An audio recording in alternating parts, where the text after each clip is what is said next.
Hola a todos, bienvenidos a esta mesa de diálogo sobre Jeanne Bigard, también conocida como Juana Bigard, la fundadora de la Pontificia Obra de San Pedro Apóstol.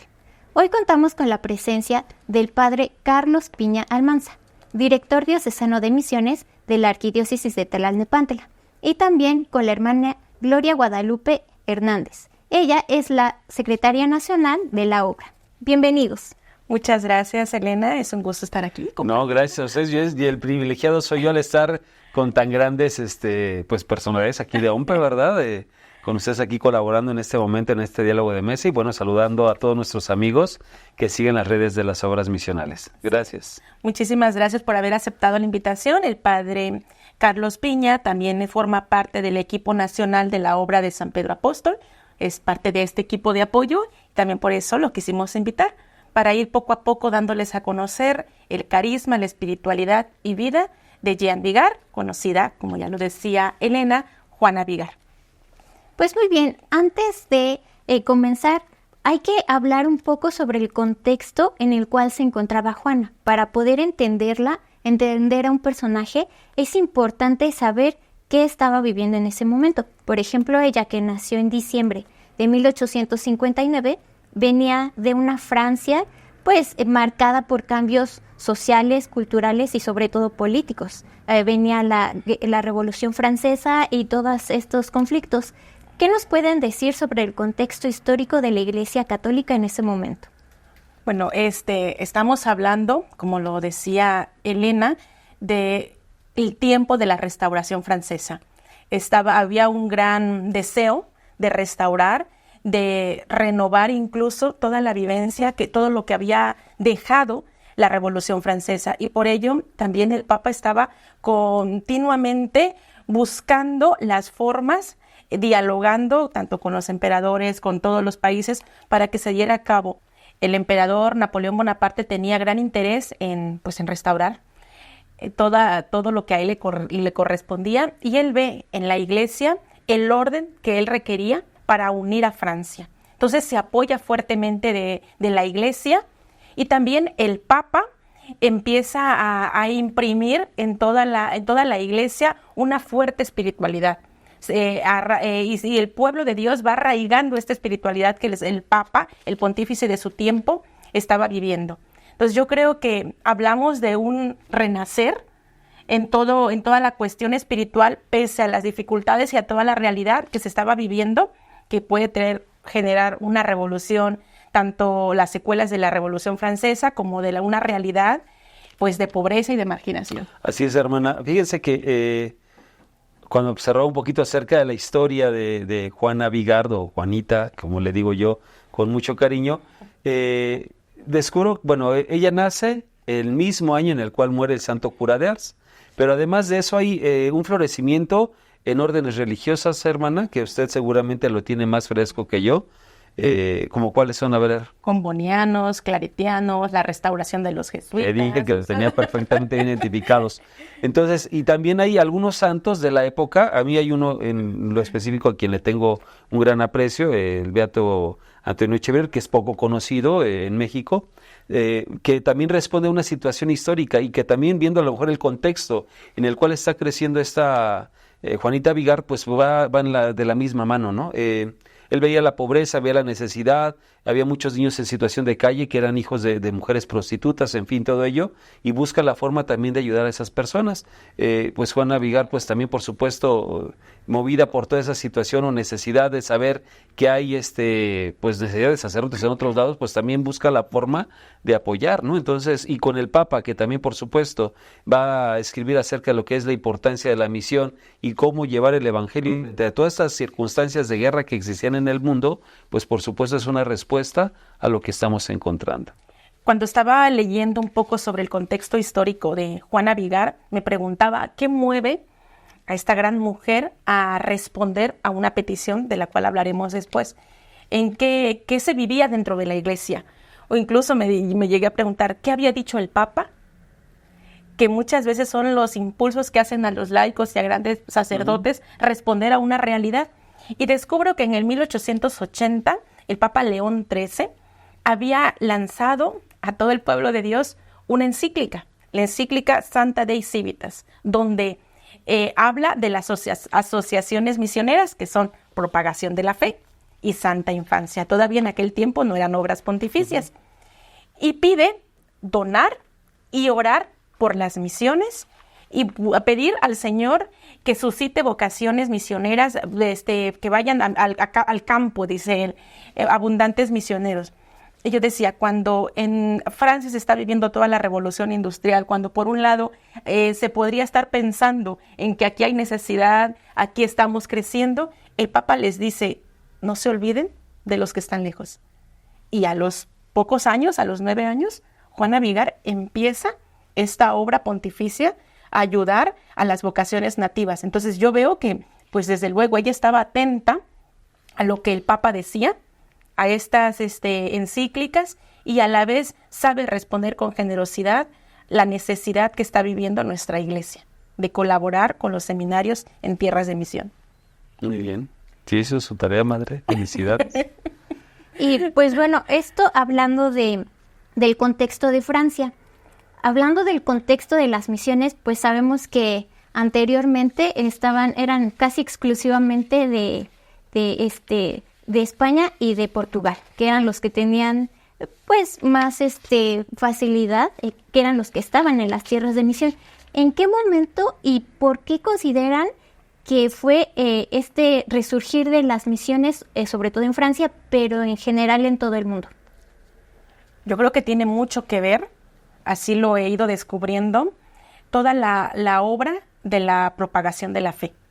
Propagación de la fe tiene como uno de los frutos, yo así lo he visto, el que surgen laicos que apuestan por la misión, como Paulina Yaricot, luego también Monseñor Forbin Jansson, que también responde, porque se estaba haciendo una gran promoción de la actividad misionera. Entonces se difundían en revistas, en folletos, todo lo que estaba ocurriendo en tierras de misión, y a la vez el Papa, como ya lo hemos comentado, siempre estaba recordando la responsabilidad que teníamos de colaborar en el anuncio del Evangelio en todo el mundo. Entonces yo creo que tiene mucho que ver lo que hace Propaganda Fides y lo que hace el Papa, recordándonos nuestra obligación. Yo creo que también influye mucho, madre, si me lo permiten, Elena, esta parte de empezar a comunicar lo que se está haciendo en tierras de misión.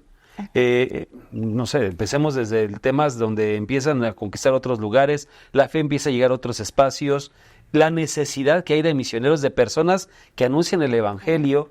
Yo creo que, y esa parte de empezar a dar el testimonio, por supuesto que sí o sí, tiene que llevar a otros más a decir, hace falta misioneros, hace falta personas que ayuden a los misioneros. No solamente desde la oración, sino también desde la parte material, ¿no? Porque, por supuesto, si actualmente cuesta trabajo mandar a alguien de misión a un lugar, y digo, con todas las tecnologías que hoy día tenemos, pensemos en esa época, ¿no? O sea, trasladarse de un país a otro continente incluso, pues era una obra titánica, ¿no? Entonces, obvio, eso costaba bastante. Y sí, el testimonio yo creo que es la parte elemental, ¿no? El conocer lo que están haciendo y por supuesto mueve en el corazón de los fieles el deseo de decir, podemos hacer algo por ello, ¿no? Y creo que también por ahí puede surgir esta pues llamada del Espíritu Santo para Vigar, para Juanita, y decirle, hay que hacer algo por las misiones, ¿no? Y al escuchar a lo mejor o leer el testimonio del obispo de Nagasaki, si no mal recuerdo, que había escrito a Estefanía, su madre, y ella, esta carta, o que ellas la leen, Monseñor Cousin, y que dicen, vamos a hacer algo por ellos, ¿no? Y por supuesto que empiezan a hacer esta hermosa labor. Sí, yo creo que es el resultado de eso, de esa animación misionera, de esa difusión de la importancia de colaborar, y yo creo que es algo que sigue estando vigente, porque seguimos necesitando la animación, la difusión de todo lo que, por ejemplo, lo que Obras Misionales Pontificias hace y que muchas veces no se difunde o no se comparte lo necesario para que llegue no solamente a los católicos, sino a aquellos que no son católicos, gente de buena voluntad y que se puede sumar a esta obra. Porque anunciar el Evangelio, lo decía el Papa Benedicto, es la mayor obra de caridad que podemos hacer con todos. Muchas gracias, hermana. Regresando un poco al contexto histórico, ¿cuáles creen que hayan sido los mayores retos de las misiones en ese momento, en ese contexto tan particular? Híjole, yo creo que hay muchas situaciones, pero la primera yo creo que sería la pobreza, ¿no? El dolor que puede experimentar la gente frente a esta situación de pobreza, la marginación que era extrema. Es cierto, empieza un resurgimiento en la parte industrial, pero obvio, al haber un resurgimiento de esta parte, pues obvio, habrá gente rica, pero los pobres empiezan a ser pisoteados y no son observados por muchos. Y creo yo que desde la vida de los santos o personas de buena fe, empiezan a ver en ellos a ese Jesús que tiene hambre, ese Jesús que tiene sed, ese Jesús que ha sido despojado. Yo creo que desde ahí viene también un movimiento espiritual de aquellos que viven el Evangelio y tratan de encarnarlo. Creo que esa podría ser una posibilidad. Y yo también creo que algo difícil para vivir toda la acción misionera y la labor misionera podrían ser las heridas que dejan los conflictos, las revoluciones, las guerras. Porque se dan conflictos entre países, hay momentos que el Papa es apresado, tiene que huir incluso de Roma, y todo eso, en el fondo, siempre va generando un conflicto que complica pues la realización de la misión, porque pues, muchas veces es visto, e incluso se decía, ¿no? Los españoles o los franceses, y ya, aquellos que un día nos invadieron, aquellos que un día hicieron esto. Entonces, hay una herida en el fondo que ha tenido que ser sanada y que tiene que seguirse sanando. Empezar a descubrir lo bueno que nos han traído nuestros misioneros y la gente que ha llegado a nuestras tierras. Cuando tenemos una vocación, tendremos que velar por ellos. Y Juanita Vigar decía, pues esa parte, ¿no? Los adopta incluso a veces hasta como si fueran sus propios hijos. Okay. Y lo da todo por ellos. A mí la verdad es que eso, pensar en el amor que tiene hacia la vocación, hacia la misión, hacia el bien que van a hacer estos hermanos que se encuentran en formación, pues sin duda es algo muy grande, ¿no? Y que viene solamente de Dios. Yo creo que el testimonio y lo que podemos compartir con otros puede hacer que siga surgiendo pues ese deseo de poder seguir apoyando a las misiones y a las vocaciones nativas en esos lugares, ¿no? Así es. Y yo creo que también un personaje, por así decirlo, muy importante de este tiempo de Juana Vigar es, sin duda, Santa Teresita del Niño Jesús, que viene a marcar a la Iglesia un nuevo camino de santidad, que es la infancia espiritual. Entonces, esta gran misionera, y luego también tenemos a la vez las fundaciones de las que hablábamos, los combonianos. Entonces, empieza a haber una gran promoción misionera. Entonces, ¿cómo no dejarse contagiar por algo que se está viendo tan palpable y que llega al corazón, como dice el Padre, que cuando se quiere se escucha no solo con el oído, sino con el corazón? Y se ve la necesidad en los continentes, ¿no? Concretamente en Asia, un poquito más en África, sobre la necesidad de misioneros en esos lugares, ¿no? Es decir, la misión Adyentes, hay muchos países, muchos lugares donde Jesús no ha sido anunciado, donde no hay vocaciones incluso de ese mismo lugar, van llegando otros misioneros, entonces hay que hacer algo por ellos, ¿no? Entonces, obvio, los misioneros pues no llegan en grandes cantidades, sin embargo, van surgiendo jóvenes que desean también servir con esa alegría a Jesús. Entonces yo creo que es ahí también donde va surgiendo estos elementos en torno a lo que es la vida misionera. Y a mí me gustaría concluir esta parte de la historia diciendo que en estos tiempos de crisis como lo fue la Restauración, en esos tiempos duros, difíciles, complicados, siempre surgen gente de grandes ideales, gente guerrera, gente valiente, como lo fue en su caso Juana Vigar, que ante una realidad y una crisis grande, ella viene a ensanchar el corazón y a mostrar que es posible salir de nuestros propios límites, de nuestros propios conflictos y preocuparnos por el otro. Claro. Muchas gracias. Estamos en esta mesa de diálogo sobre Jeanne Vigard o Juana Vigard y hemos visto un poco sobre el contexto histórico previo a la fundación de la obra pontificia de San Pedro Apóstol.